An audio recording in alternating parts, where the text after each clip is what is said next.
US president Trump വലിയ സൈനിക നടപടികൾ സ്ഥിരീകരിക്കുകയും ഇറാന്റെ ഇസ്ലാമിക് റവല്യൂഷണറി ഗാർഡ് കോർപ്സ് ഇസ്രയേലിന് നേരെ മിസൈൽ ഡ്രോൺ ആക്രമണങ്ങളിലൂടെ തിരിച്ചടിക്കുകയും ചെയ്തതോടെ മേഖലയിലെ ഭൗമരാഷ്ട്രീയ സ്ഥിരത ഭീഷണിയിലായിരിക്കുകയാണ്. ഇന്ത്യയെ സംബന്ധിച്ച് ഇതിന്റെ ആഘാതം നയതന്ത്രത്തിൽ മാത്രം ഒതുങ്ങുന്നതല്ല. ഊർജ്ജ സുരക്ഷ, പ്രവാസികളുടെ സുരക്ഷ, സമുദ്ര വ്യാപാര പാതകൾ, വൈരികളായ രാജ്യങ്ങൾക്കിടയിലുള്ള ഇന്ത്യയുടെ സന്തുലിത ബന്ധം എന്നിവയെല്ലാം ഇതിന്റെ പരിധിയിൽ വരും. ശനിയാഴ്ചത്തെ ഈ സംഭവ വികാസങ്ങൾ നടക്കുന്നത് പ്രധാനമന്ത്രി നരേന്ദ്രമോദി തന്റെ ഇസ്രായേൽ സന്ദർശനം പൂർത്തിയാക്കിയ ദിവസങ്ങൾക്കുള്ളിലാണ്. ചർച്ചകളിലൂടെയും സമാധാനപരമായ പരിഹാരങ്ങളിലൂടെയും മാത്രമേ പ്രശ്നങ്ങൾ പരിഹരിക്കാൻ സാധിക്കൂ എന്ന ഇന്ത്യയുടെ നിലപാട് സന്ദർശന വേളയിൽ അദ്ദേഹം ആവർത്തിച്ചിരുന്നു. പശ്ചിമേഷ്യയിലെ സമാധാനം ഇന്ത്യയുടെ സുരക്ഷയുമായി ബന്ധപ്പെട്ടിരിക്കുന്നു എന്നും ഈ ചർച്ചകൾ ഗ്ലോബൽ സൗത്തിന്റെ ശബ്ദമാണെന്നും മോദി പറഞ്ഞിരുന്നു. ഇന്ത്യയുടെ ഊർജ്ജ ആവശ്യങ്ങൾക്ക് പശ്ചിമേഷ്യ നിർണായകമാണ്. ഇറാൻ ഉൾപ്പെടുന്ന ഒരു വലിയ യുദ്ധം ആഗോള എണ്ണക്കടത്തിന്റെ പ്രധാന പാതയായ ഹോർമോസ് കടലിടുക്കിനെ ബാധിച്ചേക്കാം. ഇത് ക്രൂസ് ഓയിൽ വില കുത്തനെ ഉയരാൻ കാരണമാകും. ലോകത്തിലെ ഏറ്റവും വലിയ ഊർജ്ജ ഇറക്കുമതി രാജ്യങ്ങളിൽ ഒന്നായ ഇന്ത്യയെ ഇത് സാരമായി ബാധിക്കും. എണ്ണവില വർധനവ് ഇന്ത്യയുടെ കറണ്ട് അക്കൗണ്ട് കമ്മി വർദ്ധിപ്പിക്കുകയും പണപ്പെരുപ്പത്തിന് കാരണമാവുകയും ചെയ്യും. ഭൗതികമായി എണ്ണ വിതരണം തടസ്സപ്പെട്ടിട്ടില്ലെങ്കിൽ പോലും യുദ്ധ സാഹചര്യം കാരണം ഇൻഷുറൻസ് തുക വർദ്ധിക്കുന്നത് ഇറക്കുമതി ചെലവ് കൂട്ടും. ഏകദേശം 90 ലക്ഷത്തോളം ഇന്ത്യക്കാരാണ് പശ്ചിമേഷ്യയിൽ ജോലി ചെയ്യുന്നത്. ഇസ്രയേലിൽ കുറഞ്ഞ എണ്ണം ഇന്ത്യക്കാരെ ഉള്ളുവെങ്കിലും യുദ്ധം UAE, സൗദി അറേബ്യ, ഖത്തർ തുടങ്ങിയ ഗൾഫ് രാജ്യങ്ങളിലേക്ക് വ്യാപിപ്പിച്ചാൽ അത് വലിയ പ്രതിസന്ധി ഉണ്ടാക്കും. 2015 യമനിലും 2006 ലബനനിലും നടത്തിയതുപോലെയുള്ള വൻതോതിലുള്ള ഒഴിപ്പിക്കൽ പദ്ധതികൾ ഇന്ത്യക്ക് തയ്യാറാക്കേണ്ടി വന്നേക്കാം. ഇറാനിലെയും ഗൾഫ് മേഖലയിലെയും സാഹചര്യങ്ങൾ ഇന്ത്യ കടുത്ത ആശങ്ക രേഖപ്പെടുത്തി. എല്ലാ പക്ഷങ്ങളും സംയമനം പാലിക്കണമെന്നും സാധാരണക്കാരുടെ സുരക്ഷയ്ക്ക് മുൻഗണന നൽകണമെന്നും വിദേശകാര്യ മന്ത്രാലയം പ്രസ്താവനയിൽ അറിയിച്ചു. നയതന്ത്ര ചർച്ചകളിലൂടെ പ്രശ്നങ്ങൾ പരിഹരിക്കണമെന്നും രാജ്യങ്ങളുടെ പരമാധികാരം മാനിക്കണമെന്നും ഇന്ത്യ ആവശ്യപ്പെട്ടു.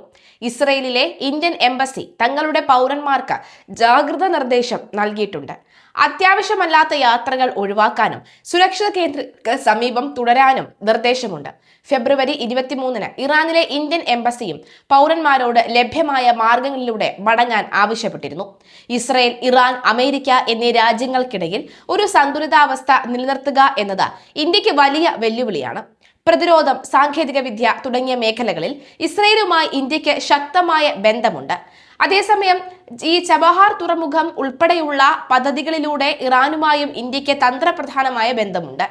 തന്ത്രപ്രധാന വിദഗ്ധനായ ഉദയ് ഭാസ്കറിന്റെ അഭിപ്രായത്തിൽ ഇറാനെതിരെയുള്ള ഈ ആക്രമണം ഇന്ത്യയുടെ വിദേശ നയത്തിന്റെ കടുത്ത പരീക്ഷണമായിരിക്കും.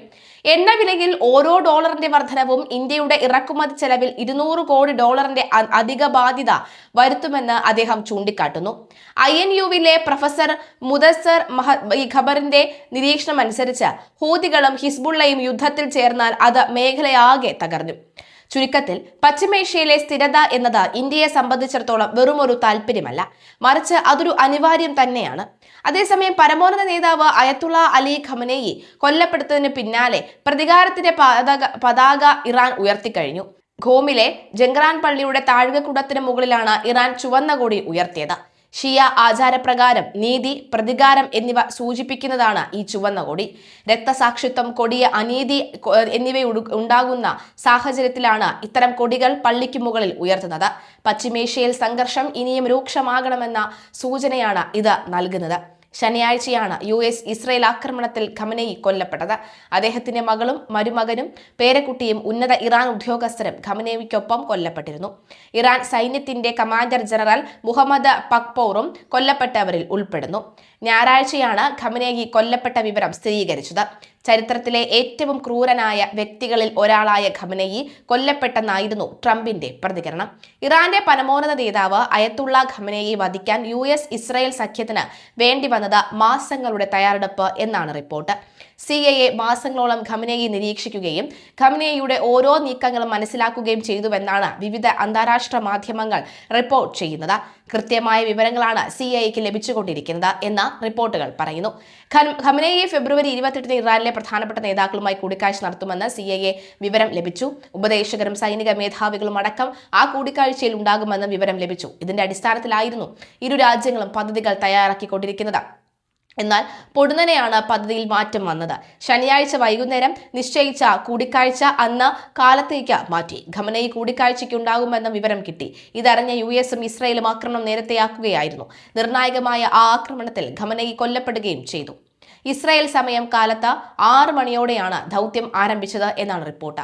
ലോങ് റേഞ്ച് മിസൈലുകൾ അടക്കമുള്ള യുദ്ധവിമാനങ്ങൾ ഇസ്രായേലിൽ നിന്ന് പറന്നുപൊങ്ങി. ഇറാൻ സമയം 9:40 ഖമനേയിയുടെ കൊട്ടാരത്തിൽ ഇസ്രായേൽ യുദ്ധവിമാനം ബോംബുകൾ വർഷിച്ചു.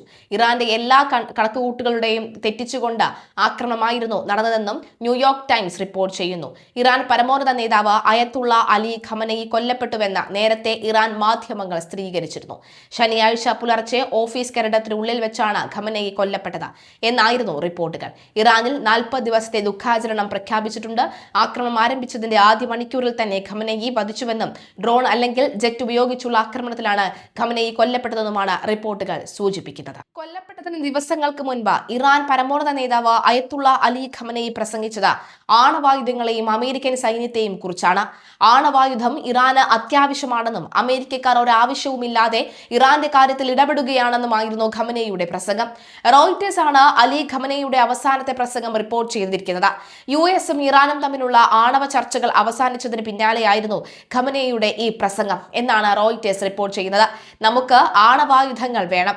ആണവായുധങ്ങളില്ലെങ്കിൽ ആ രാജ്യം അതിന്റെ എതിരാളികളാൽ ചവിട്ടി മെതിക്കപ്പെടും. ആണവായുധങ്ങൾ അത്യാവശ്യമാണ്. അമേരിക്കക്കാർ ഒരാവശ്യവും ഇല്ലാതെയാണ് ഇക്കാര്യത്തിൽ ഇടപെടുന്നത്. നമ്മൾക്ക് എന്ത് മിസൈലുകൾ ഉണ്ടെങ്കിലും അവർക്ക് എന്താണ്? ഇത് നമുക്ക് പ്രശ്നമാണ് എന്നാണ് ഖമനയി പറഞ്ഞത്. തങ്ങളുടെ സൈന്യമാണ് ഏറ്റവും ശക്തിയുള്ള സൈന്യമെന്നാണ് US പ്രസിഡന്റ് പറയുന്നത്. എന്നാൽ എഴുന്നേൽക്കാൻ പോലും സാധിക്കാത്ത വിധത്തിൽ ആ സൈന്യത്തിന് ഒരു അടി ആവശ്യമായി വന്നേക്കുമെന്നും ഖമനയി പറയുന്നു. അതേസമയം ഖമനയുടെ കൊലപാതകത്തിൽ പ്രതിഷേധിച്ച് പാകിസ്ഥാനിലെ കറാച്ചിയിൽ അമേരിക്കൻ കോൺസുലേറ്റിന് നേരെ ആക്രമണമുണ്ടായി. ഖമനയുടെ ചിത്രമടക്കം ഉയർത്തിപ്പിടിച്ചെത്തിയ പ്രതിഷേധക്കാർ US കോൺസുലേറ്റ് വളപ്പിലേക്ക് ഇരച്ചെത്തി ജനറൽ ചില്ലുകളടക്കം അടിച്ചു തകർക്കുകയായിരുന്നു. ശേഷം കെട്ടിടത്തിന് തീയിട്ടു. പ്രതിഷേധക്കാർക്ക് നേരെ സുരക്ഷാ സേന ടിയർ ഗ്യാസ് പ്രയോഗിക്കുകയും ലാത്തി വീശുകയും ചെയ്തു. സംഭവത്തിൽ നിരവധി പേർക്ക് പരിക്കേറ്റതായും അവരെ പ്രദേശത്തെ ആശുപത്രിയിൽ പ്രവേശിപ്പിച്ചതായും റിപ്പോർട്ടിൽ പറയുന്നു. 3 പതിറ്റാണ്ടുകളിലേറെ ഇറാനെ സ്വന്തം കൈവെള്ളയിൽ കൊണ്ടു നടന്ന മനുഷ്യനാണ് ഇത്. ഇസ്ലാമിക വിപ്ലവത്തിന്റെ അമരക്കാരൻ. അമേരിക്കയെയും സഖ്യകക്ഷികളെയും സഖ്യരാജ്യങ്ങളെയും വകവയ്ക്കാതെ ഇറാനെ സൂപ്പർ പവറാക്കിയ അനിഷേധ്യ നേതാവ് അയത്തുള്ള അലി ഖമനയ്ക്ക് വിശേഷണങ്ങൾ ഏറെയാണ്. ഇസ്ലാമിക് റിപ്പബ്ലിക്കിന്റെ സ്ഥാപകനായിരുന്ന അയത്തുള്ള റഹൂല ഖമനയുടെ പിൻഗാമിയാണ് പണ്ഡിതനായിരുന്ന അയത്തുള്ള അലി ഖമനയി.